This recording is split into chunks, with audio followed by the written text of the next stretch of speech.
for today's video mga kaidol. So nandito tayo ngayon sa Baybay mga kaidol, dito sa Kablatan mga kaidol, dito sa Roa City mga kaidol. Yan, pakita ko sa inyo yung ganda ng tanawin dito mga kaidol.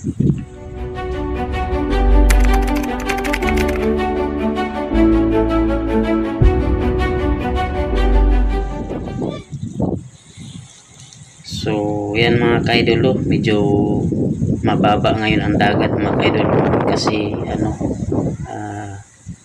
hunas siya mga kaidol, hindi siya taob. So magtaob dito mga kaidol mga bandang alas 9, alas 10. So ito pala mga kaidol yung talaba mga kaidol, ang daming talaba dito mga kaidol. Walang bawal dito kumuha mga kaidol. Sa mga gusto kong kumuha dito ng mga pang-ulam na talaba, pwede kayong kumuha dito mga kaidol. Daming puno ito mga kahoy mga kaidol dito sa tabing dagat mga kaidol.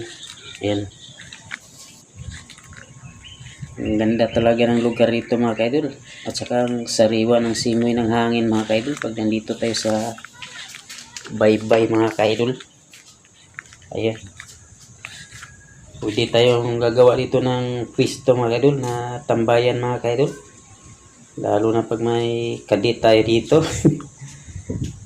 Ayan o. Walang kainit-init mga kaidol. Ayan. Grabe.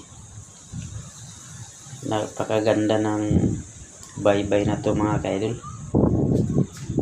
Nandito yung kayamanan ng mga tao mga kaidol sa baybay.